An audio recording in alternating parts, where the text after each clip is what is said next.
আমরা যদি অপর মুমিন ভাইয়ের দোষ ত্রুটি গোপন করি তাহলে দুনিয়া আখিরাতে আল্লাহ তাআলা আমাদের দোষ ত্রুটি গোপন করবে। আবার যদি কেউ এক মুমিন ভাইয়ের দোষ ত্রুটি মানুষের কাছে বলে বেড়ায়, নবীজি বলেন সে যদি ঘরের মধ্যেও অবস্থান করে ওই জায়গায়ও আল্লাহ তাআলা তাকে অপমানিত করবে। সাথে সাথে কিয়ামতের দিন তার দোষ ত্রুটি মানুষের সামনে প্রকাশ হয়ে যাবে। আমার আপনার কাছে কেউ যদি কোনো কথা বলে, যেই কথা রাষ্ট্রের জন্য ক্ষতিকর নয়, ইসলামের জন্য ক্ষতিকর নয়, মানুষের জন্য ক্ষতিকর নয়, সমাজের জন্য ক্ষতিকর নয়, ওই ধরনের কথা যদি না হয়, ঈমান আকীদার জন্য ক্ষতিকর নয়, এই ধরনের কথা যদি না হয়, আমরা আমাদের জীবন চলে গেলেও তাদের কথা অন্যর কাছে বলবো না। অনেক সময় বন্ধু যদি হয়, সম্পর্ক ভালো হইলে কথা গোপন করে, যখন বন্ধুত্ব চলে যায় সম্পর্ক খারাপ, তখন কথা ফাঁস করে দেয়, তখন ওই কথাকে অস্ত্র বানায়। অস্ত্র বলে বেশি তেড়েবেড়ি করবা না, তোমার কথা কিন্তু আমি জানি, সব কিন্তু কইয়া দিব। এরকম লোক আছে না নাই? বলেন তো, আমানতের হেফাজত শুধু মুমিনেরটা করতে হবে না কাফেরেরটাও করতে হবে? কাফেরের আমানতের হেফাজতও করতে হবে। আমার আপনার নবী কেমন আমানতদার নবী ছিলেন, কেমন আমানতদার নবীর উম্মত আমরা। অনেক অমুসলিম ঐতিহাসিক নবীজির সিরাত লিখেছেন, নবীজির জীবনী লিখেছেন, তার আমানতদারিতায় মুগ্ধ হয়েছেন। ইংরেজ শাসন আমলে এই দেশে একজন অমুসলিম ঐতিহাসিক এসেছিলেন উপমহাদেশ ঘুরে দেখার জন্য ইংল্যান্ডের। তিনি এসে মুসলমানদেরকে দেখলেন সবার চাইতে আলাদা, তারা জীবন দিয়ে দেয় তবু ঈমান দেয় না। মুসলমানরা যদি ইংরেজদের আমলে ইংরেজদের সাথে তোষামদি করত তাহলে তারাও বড় বড় জমিদার হয়ে যাইত। এই জন্য উপমহাদেশে দেখবেন জমিদার বেশিরভাগ হলো হিন্দু, অন্য ধর্মের। কেন? কারণ মুসলমানেরা তাবেদারি করে নাই, ইংরেজদের পদলেহন করে নাই, বরং ইংরেজরা এই ভূখণ্ড থেকে ইসলামকে বিদায় করার জন্য, চিরতরে ইসলামকে মুছে দেওয়ার জন্য লক্ষ লক্ষ উলামায়ে কেরামকে তারা শহীদ করেছে। এরপরেও উলামায়ে কেরাম মুসলমানেরা তাদের কাছে শির নত করে নাই। যখন এসে দেখলেন এই মানুষগুলো তাদের আদর্শের উপরে এত অটল অবিচল কেন, এত কষ্ট করে এরপরেও এত অটল অবিচল কেন, খোঁজ নিয়ে দেখে যে এরা একজনকে অনুসরণ করে, তিনি হলেন মুহাম্মাদুর রাসূলুল্লাহ সাল্লাল্লাহু আলাইহি ওয়াসাল্লাম। যেই মানুষটাকে অনুসরণ করে এরা জীবন দিয়ে দেয় তবু মাথা নিচু করে না, এই মানুষটা কেমন একটু জানার দরকার। ওই ব্যক্তি আল্লাহ রাসূল সাল্লাল্লাহু আলাইহি ওয়াসাল্লামকে জানার জন্য নবীজির সিরাত অধ্যয়ন করা শুরু করছে, নবীজির জীবনী অধ্যয়ন করছে। এরপরে সে নিজে নবীর একটা সিরাত লেখছে, জীবনী লেখছে। এখানে নবীজির বিভিন্ন গুণাবলীকে সে উল্লেখ করছে। এই গুণাবলীর মধ্যে একটি হলো আমানতদারিতার গুণ। যে মুহাম্মদ সাল্লাল্লাহু আলাইহি ওয়াসাল্লাম কেমন আমানতদার ছিলেন উনি লিখতেছে, ওনার ভাষায় বলতেছি আমি। আর তিনি লিখতেছেন, মুসলমানদের নবী মুহাম্মদ সাল্লাল্লাহু আলাইহি ওয়াসাল্লাম তার সময়ের মানুষের কাছে এতটা বিশ্বস্ত ছিলেন, মানুষ তাকে এতটা বিশ্বাস করত যে তার ঘোর দুশমন নির্দ্বিধায় তার সবচাইতে দামি সম্পদটা মুহাম্মাদের কাছে আমানত রাখত। মুহাম্মাদকে হত্যার চেষ্টা করে এমন মানুষও নির্বিঘ্নে মুহাম্মাদের কাছে আমানত রাখত, কারণ তারা নিশ্চিত ছিল আমরা মুহাম্মাদের যত বিরোধিতা করি না কেন, মুহাম্মাদের সাথে যত শত্রুতা আমরা রাখি না কেন, এই শত্রুতার কারণে, এই বিরোধিতার কারণে সে কখনো খেয়ানত করবে না। নবী এর উত্তম উপমা রেখে গেছেন, উত্তম দৃষ্টান্ত নবীজি আমাদের সামনে রেখে গেছেন। যখন আল্লাহ তাআলা আমার আপনার নবীকে জানায় দিলেন হিজরতের জন্য প্রস্তুত হয়ে যান, কোন দিন রাতে সফর শুরু হবে এখনো নিশ্চিত নয়, নবীজি প্রস্তুত। আবু বকর সিদ্দিক রাদিয়াল্লাহু তাআলা আনহুকেও বইলা রাখছে প্রস্তুত থাইকো। এদিক দিয়ে কাফেররাও সর্বশেষ সিদ্ধান্ত নিল মুহাম্মদকে আর দুনিয়াতে রাখা যাবে না, হত্যা করে ফেলতে হবে। কে এই হত্যাকাণ্ড সংগঠিত করবে? সর্বশেষ তাদের পরামর্শ হলো প্রত্যেক গোত্র থেকে এক একজন যুবক এই হত্যাকাণ্ডে অংশগ্রহণ করবে। তাহলে এক গোত্র আর এক গোত্রকে দোষারোপ করতে পারবে না। যদি কেউ বলতে চায়, বলবে তোমার দলের বা তোমার প্রতিনিধিও তো এই হত্যাকাণ্ডে ছিল, তার মানে সবাই চুপ থাকবে, সাপও মরবে, লাঠিও ভাঙবে না। এই প্ল্যান নিল যে আজ রাতেই মুহাম্মদকে চিরতরে বিদায় করে দেওয়া হবে। আর আল্লাহ তাআলা জানায় দিলেন, ও পয়গম্বর, আজকে রাত্রেই আপনার মদিনার উদ্দেশ্যে সফর শুরু হয়ে যাবে। এখন সময় তো কম, নবীজির কাছে কাফেরদের অনেক আমানত আছে, এই অল্প সময়ের মধ্যে ফিরায় দেওয়া সম্ভব নয়। নবীজি ঘর থেকে বের হবেন, কাফেররা চতুর্দিক দিয়ে ঘিরে রাখছে, নবীজিও জানেন। নবীজির বাড়ি শক্ত ইটের প্রাচীর দিয়েছিল না যে নিশ্চিন্ত মনে থাকবেন শত্রু ঢুকতে পারবে না। আল্লাহর নবী ওই অবস্থার মধ্যে কত চিন্তা, কত পেরেশান। ওই সময় আমার আপনার নবী তার বিছানায় হযরত আলী রাদিয়াল্লাহু তাআলা আনহুকে রেখে গেলেন। কেন? নবীজি চলে যাবেন, নবীজির কাছে কাফেরদের আমানত আছে। আল্লাহর নবী হযরত আলী রাদিয়াল্লাহু তাআলা আনহুকে বুঝায় গেলেন, আলী, আমানতের প্রত্যেকটা বস্তু প্রত্যেক মালিকের কাছে পৌঁছায়া দিবা, এরপরে তুমি মদিনার উদ্দেশ্যে রওনা হবা। যারা চারদিক দিয়ে ঘিরে রাখছে হত্যা করার জন্য, তাদের সম্পদ তাদের কাছে পৌঁছিয়ে দেওয়ার ব্যবস্থা করে এরপরে নবীজি সফর শুরু করছে। একটু চিন্তা করতে পারেন, আমরা বলতেছি, শুনতেছি, বলাটা সহজ, শ্রবণ করাটাও সহজ, কিন্তু ওই পরিস্থিতির সম্মুখীন হলে, ওই সময় বাস্তবতা, ওই সময় যদি আমাদের কারো আসে, তাহলে উপলব্ধি করা যাবে যে আসলে আমরা কত বড় আমানতদার। আমরা হইলে কি চিন্তা করতাম, আরে যাদের কারণে দেশ ছাড়া লাগতেছে এদের মাল ফেরত দেওয়ার দরকার আছে, নিজে মুফতি হয়ে ফতোয়া দিতাম যে এটা তাহলে নিয়ে যাওয়া মনে হয় জায়েজ আছে, এটা নিয়ে ভাগতাম আমরা। অথচ চিন্তা করেন, নবীজি সাল্লাল্লাহু আলাইহি ওয়াসাল্লাম তাকে যারা হত্যা করতে আসছে, তিনি জানতেছেন হত্যা করার জন্য আমার ঘর ঘিরে রাখছে, ওই মানুষগুলোর আমানতের বস্তু তাদের কাছে ফিরিয়ে দেওয়ার ব্যবস্থা না করা পর্যন্ত নবীজি মদিনার উদ্দেশ্যে সফর শুরু করেন। কেমন আমানতদার মানুষ আমরা, সেই নবীর উম্মত। আমাদের আমানতদারিতার অবস্থা বড় করুন। কথা লম্বা হয়ে যাচ্ছে। 1 নাম্বার আমানতদারিতা হলো দায়িত্বের মধ্যে, 2 নাম্বার কথার মধ্যে, 3 নাম্বার দায়িত্ব আমানত। প্রথম লেনদেন, এরপরে কথা, 3 নাম্বার দায়িত্ব আমানত।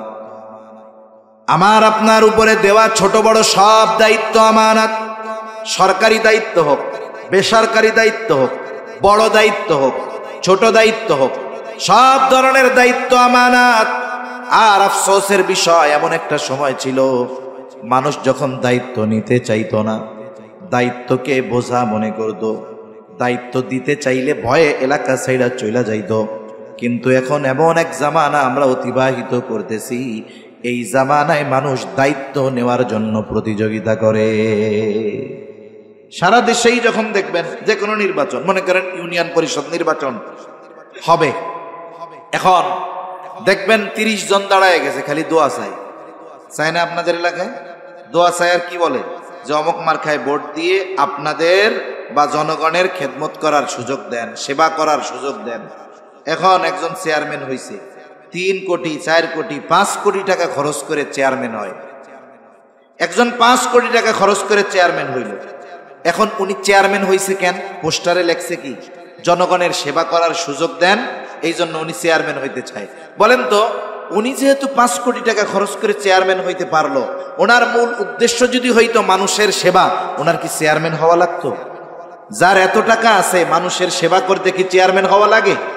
তার মানে বোঝা গেল এখানে কিছু মধু আছে, আর এই দায়িত্বটা নিতে পারলে তার ভালো লাগবে, এই জন্য সে চিন্তা করছে। তাহলে দেখেন, দায়িত্ব নেওয়ার জন্য মানুষ ঘুষ দেয়, দায়িত্ব নেওয়ার জন্য মানুষ অবৈধ পন্থা অবলম্বন করে, অথচ একটা সময় মানুষ দায়িত্ব নিতে চায় না। ইমাম আজম আবু হানিফা রাহমাতুল্লাহি আলাইহি, খলিফা মনসুর ইমাম আজমের সাথে সাক্ষাৎ। খলিফা মনসুর ইমাম আবু হানিফাকে বলতেছে, আপনি কুফার প্রধান বিচারকের দায়িত্ব গ্রহণ করেন। সবার সামনে মানুষের মধ্যে, বাজারের মধ্যে ইমাম আবু হানিফাকে প্রস্তাব দিলেন খলিফা মনসুর যে আপনি প্রধান বিচারকের দায়িত্বটা গ্রহণ করেন। ইমাম আজম আবু হানিফা খলিফার এই প্রস্তাব সাথে সাথে ফিরাইয়া দিলেন, বললেন না, এই দায়িত্ব আমি নিতে পারবো না। খলিফা মনে মনে চিন্তা করে, এত বড় পদ পাওয়ার জন্য কত মানুষ আশায় আছে, আর আমি তাকে প্রস্তাব দিলাম, সে আমার প্রস্তাব ফিরাইয়া দিল, কত বড় সাহস। কারণ ক্ষমতায় যারা থাকে তাদের একটা পাওয়ার থাকে, আমার কথা ফিরাইয়া দিছে, কত বড় সাহস। এইবার হাতের চাবুক দিয়ে ইমাম আবু হানিফার গায়ে একটা বাড়ি মারছে, আঘাত করেছে। খলিফা মনসুর রাজ প্রাসাদে ফিরে গেল। খলিফা মনসুরের চাচা বলে, ও মনসুর, কাজটা তুমি ভালো করো নাই, ইমাম আবু হানিফার গায়ে চাবুক দিয়া বাড়ি মারছো, কাজটা ভালো করো নাই। ওই সময় তো মনসুর রাগান্বিত ছিল, ইগোতে লাগছে যে আমার কথা রাখলো না, কত বড় সাহস। রাগে চাবুক দিয়া বাড়ি মাইরা দিছে। মানুষ অনেক সময় রাগে অনেক কাজ করে ফেলে, কিন্তু যখন রাগ চলে যায়, রাগান্বিত অবস্থায় ওই কাজের জন্য সে তখন লজ্জিত হয়ে যায়। এই জন্য রাগ উঠলেই কোনো সিদ্ধান্ত নিতে হয় না। রাগ উঠলে কি করতে হবে? হাদিসের নির্দেশনা হইল, দাঁড়ানো থাকলে বৈশা পড়বে, বৈশা থাকলে শুয়া পড়বে, প্রয়োজনে মাটির সাথে গড়াগড়ি মারা শুরু করে দিবে। অজু করবে, যখন অজু করবে নামাজে দাঁড়ায় যাবে, আস্তে করে রাগ কমে যাবে। কিন্তু রাগান্বিত অবস্থায় যদি কেউ সিদ্ধান্ত নিয়ে বসে, অধিকাংশ সময় এই সিদ্ধান্ত ভুল হয়, কারণ শয়তান তখন তারে খোঁচা, এটা কর, এটা কর, এটা কর। এজন্য আমাদের দেশে দেখবেন গ্রাম অঞ্চল, শহর অঞ্চল, সব জায়গায় রাগারাগি হয়। স্বামী স্ত্রী তুচ্ছ কারণে রাগারাগি হয়, শয়তান আইসা দুইজনেই রাগায় দেয়, আর মুহূর্তের ভিতরে স্বামী রাগের ঠেলায় স্ত্রীর 14 গোষ্ঠী ধইরা তালাক দিয়া দেয়। হয় কি হয় না বলেন? এবার আশেপাশের মানুষ যখন বলে, কামটা করছো কি, কাজ তো শেষ। শয়তানের প্রথম মিশন শেষ, অতি রাগ বানায়া সম্পর্কটা শেষ করে দিল। এবার নতুন আর এক মিশন নিয়ে আসে, এবার হলো মোহাব্বতের মধু ডাইলা দেয় অন্তরের মধ্যে। কামটা কি করলি তুই? সকিনার মারে তালাক দিয়া দিলি, তোর সকিনা এখনো দুধ ছাড়ে নাই, এই বলে আপন পালবো কেডা? এখন এই যে চিন্তা আসছে, কাজ তো ভালো হয় নাই, এইবার দৌড় দিয়া গেছে হুজুরের কাছে, যে কি কয়, হুজুর কাজ শেষ, কি হইছে? এইটা করে ফেলছি। তুই কেন করছস? হুজুর রাগের মাথায় করছি। কেউ কি খুশি হইয়া এই কাজ করে বলে? তাহলে বোঝা গেল রাগের মাথার সিদ্ধান্ত অধিকাংশ সময় ভুল হয়। রাগের মাথার সিদ্ধান্ত পরবর্তী হায়াত পস্তানোর কারণ হতে পারে। এজন্য রাগ অবস্থায় আমরা কোনো সিদ্ধান্ত নিব না। আবার যখন আমরা দেখব গ্রামে যেটা হয়, স্বামী স্ত্রীর যখন দ্বন্দ্ব হয়, মহিলারা মহিলার পাশে দাঁড়াইয়া দাঁড়াইয়া ঝগড়া দেখে, আর পুরুষরা পুরুষের পাশে দাঁড়ায় দাঁড়ায় ঝগড়া দেখে। বল খেলার মতো যে গোল কখন হবে, গোল দেখার জন্য বসে থাকে। কিন্তু উচিত কি, মহিলারা মহিলাকে নিয়ে আরেক দিকে চলে যাবে, পুরুষরা পুরুষকে নিয়ে আরেক দিকে চলে যাবে। দুইজন যখন সামনাসামনি আছে, শয়তানে তো এমনিই রাগায় দিবে। যখন দুইজন দুজনের চোখের আড়াল হবে, একটু মাথায় পানি টানি ঢাললে আশা করা যায় ঠান্ডা হয়ে যাবে। কিন্তু আমরা কি করি? আমরা তাকায় থাকি। বল খেলার সময় গোল দেখার জন্য তাকায় যেমন থাকে, দুই পাশে পুরুষ মহিলা তাকায় থাকে কোন সময় গোলটা হয়। এ কাজ করা যাবে না। খলিফা মনসুর ওই সময় রাগে চাবুক দিয়ে আঘাত করেছে, এখন লজ্জিত। খলিফা মনসুর মাফ চাইবে ইমাম আবু হানিফার কাছে, নিজে যাইতে লজ্জা লাগতেছে। তার বিশ্বস্ত একজন সহকর্মীকে বলে, যাও, বিশ্বস্ত সহচরকে বলে, যাও আমার পক্ষ থেকে ক্ষমা চায়া আসো। বলবা খলিফা লজ্জিত, আপনি খলিফারে মাফ করে দেন। সাথে সাথে এক থলে স্বর্ণ মুদ্রা দিয়া দিছে, যে এইটা নিয়ে ইমাম আবু হানিফাকে হাদিয়া দিবা। বলবা এটা ইমাম আবু হানিফা আপনার জন্য হাদিয়া খলিফার পক্ষ থেকে। আপনি যদি এই হাদিয়া গ্রহণ করেন, তাহলে এই খলিফা সুনিশ্চিত হবে যে আপনি তাকে ক্ষমা করে দিয়েছে। ইতিহাস থেকে শোনাচ্ছি আপনাদের, ইমাম আবু হানিফার কাছে লোকটা গেছে, গিয়ে যখন বলছে, ইমাম আবু হানিফা বলছে, ঠিক আছে মাফ করে দিলাম। কারণ ইমাম আবু হানিফা নববী গুণে গুণান্বিত। নবীজিকে যদি ব্যক্তিগতভাবে কেউ কষ্ট দিত, মাফ চাইলে নবীজি তাকে মাফ করে দিতেন। ইমাম আবু হানিফাও মাফ করে দিলেন। এইবার লোকটা বলে, আপনার জন্য খলিফা এক থলে স্বর্ণমুদ্রা হাদিয়া দিয়েছে, এটা গ্রহণ করলে তিনি নিশ্চিত হবেন আপনি ক্ষমা করেছেন। ইমাম আবু হানিফা বলে, না, এটা গ্রহণ করা যাবে না, নিয়ে যাও। বারবার পিড়াপিড়ি করার পরে ইমাম আবু হানিফা বলতেছে, তোমার খলিফা আমাকে এক থলে স্বর্ণমুদ্রা হাদিয়া দিল, এই স্বর্ণমুদ্রা সে পাইল কোথায়? বলে, তিনি কোথায় পাবে, রাষ্ট্রীয় কোষাগার থেকে দিয়েছে। হাদিয়া দিচ্ছে ব্যক্তিগত কারণে, সম্পদ হইল রাষ্ট্রের মানুষের।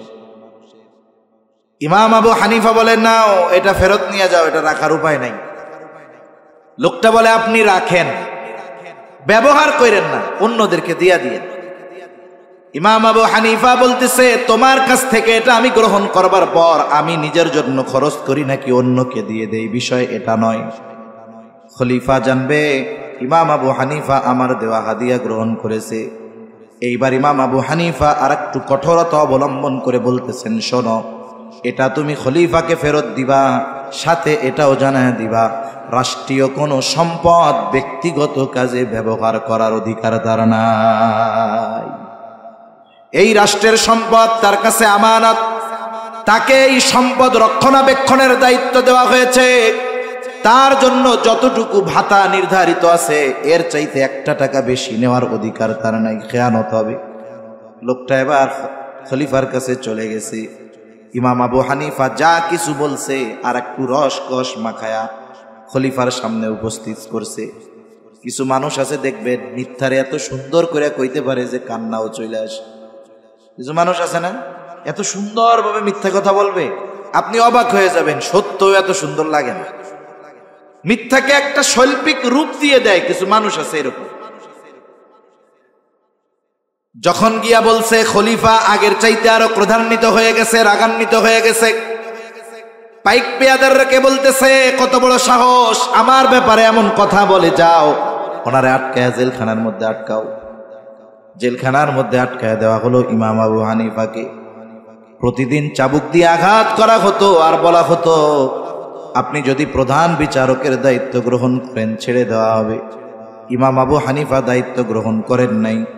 ঐতিহাসিকদের থেকে 2টা মত পাওয়া যায়। জেলখানার মধ্যে খাবারের সাথে বিষ মিশিয়ে ইমাম আবু হানিফাকে শহীদ করে দেওয়া হলো।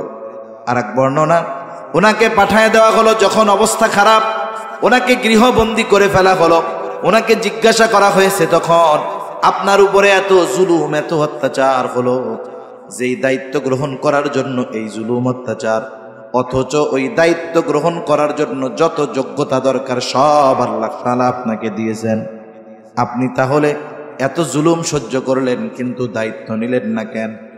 ইমাম আবু হানিফা বলে, যেই দায়িত্ব আমার উপরে নাই সেই দায়িত্বের ব্যাপারে আল্লাহ তাআলার কাছে আমি জিজ্ঞাসিত হব না, কিন্তু দায়িত্ব নেওয়ার পরে যদি কোনো ত্রুটি বিচ্যুতি হয়ে যাইত তাহলে কিয়ামতের দিন আল্লাহ তাআলার সামনে আমাকে জবাবদিহিতার কাঠগড়ায় দাঁড়ানো লাগতো।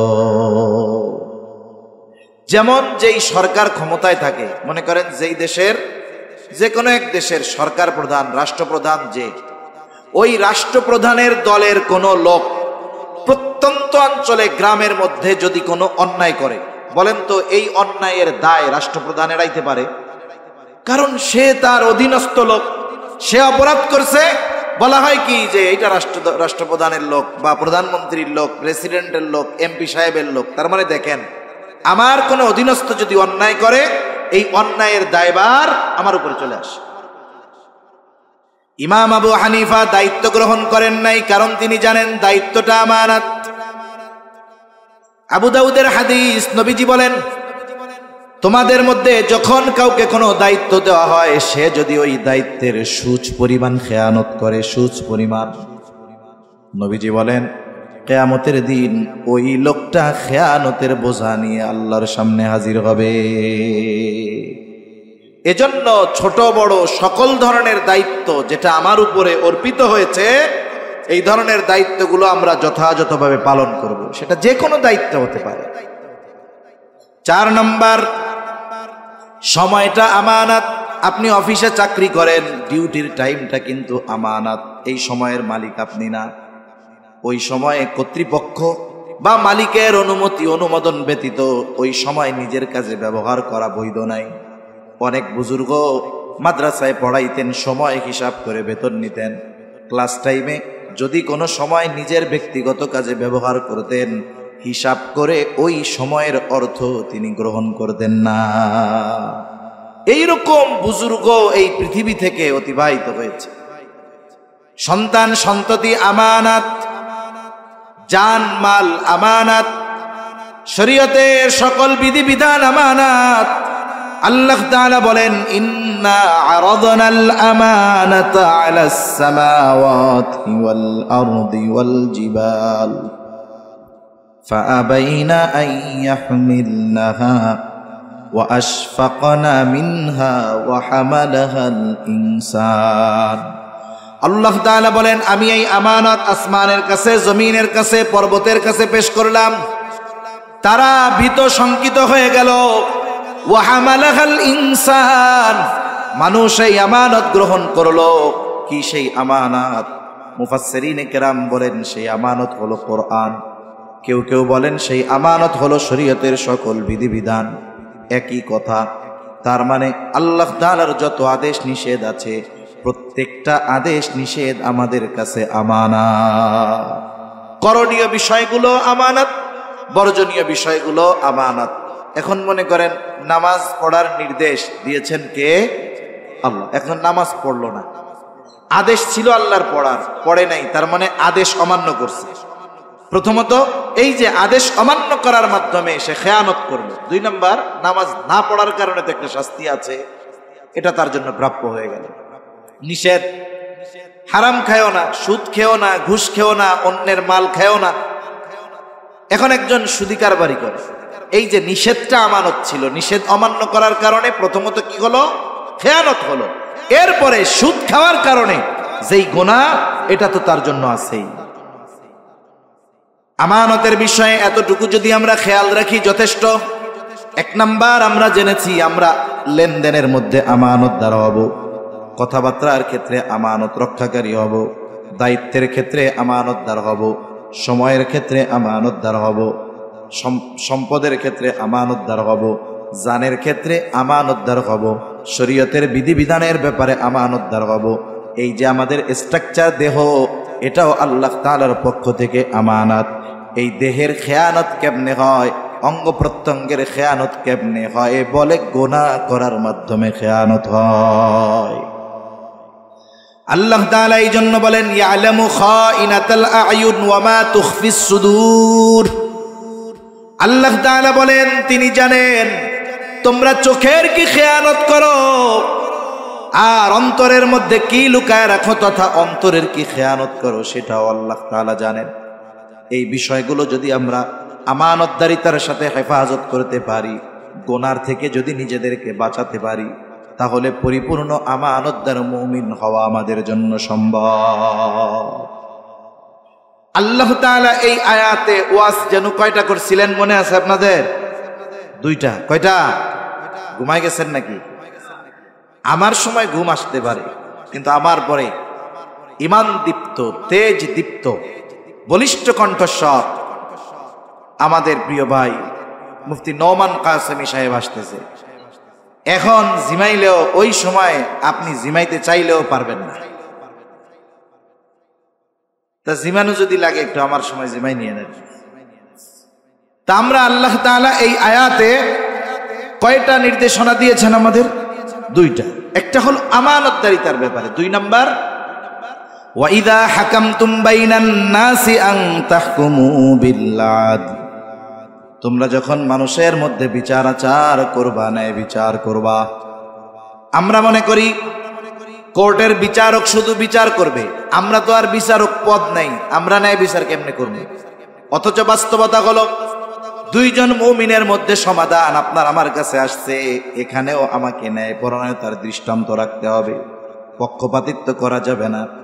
আপনার আমার কাছে বিচার নিয়ে আসছে একজন আপনার বন্ধু আর একজন দুশমন, বন্ধুর পক্ষপাতিত্ব করা যাবে না, শত্রুর প্রতি অবিচার করা যাবে না। এই জন্য আল্লাহ তাআলা কোরআনুল কারীমের মধ্যে বলেন, ওয়ালা ইয়াজরিমান্নাকুম শানাআনু কওমিন আলা আল্লা তা'দিলু ইউদিলু হুয়া আকরাবু লিত্তাকওয়া। আপনি বিচারকের আসনে কোন কওমের প্রতি বিদ্বেষ বশত কারণে আল্লাহ তাআলা বলেন অবিচার কইরো না। ফাদিলু, শত্রুও যদি হয়, কারো প্রতি যদি বিদ্বেষও থাকে, সে যদি তোমার কাছে বিচার প্রার্থী হয়, তুমি ন্যায় বিচার করবে। সুবহানাল্লাহ। ইসলামী শিক্ষা দিয়েছে। আবার সমাজে যারা শরীফ মানুষ আছে, উচ্চ বংশীয় মানুষ আছে, প্রভাবশালী মানুষ আছে, বিচারের জন্য আসছে, উনি ভুল কইলেও কইও না যে আপনারটা ঠিক, এগুলো ঠিক না। কারণ বিচার ব্যবস্থায় যদি অসচ্ছলতা চলে আসে, ন্যায় বিচার যদি প্রতিষ্ঠিত না হয়, তাহলে রাষ্ট্রের, ওই দেশের, সমাজের, জাতির ভিত নষ্ট হয়ে যায়। ঠিক কিনা বলে? গোটা দুনিয়ার কোথাও ন্যায় বিচার নেই। ন্যায় বিচার যদি থাকতো, ওই ফিলিস্তিনের নিরহ নিরস্ত্র মাজলুম মুসলমানদেরকে জীবন দেওয়া লাগতো না। ঠিক কিনা বলে? ন্যায় বিচার নাই, আর অবিচার বেশি তো মুসলমানদের উপর।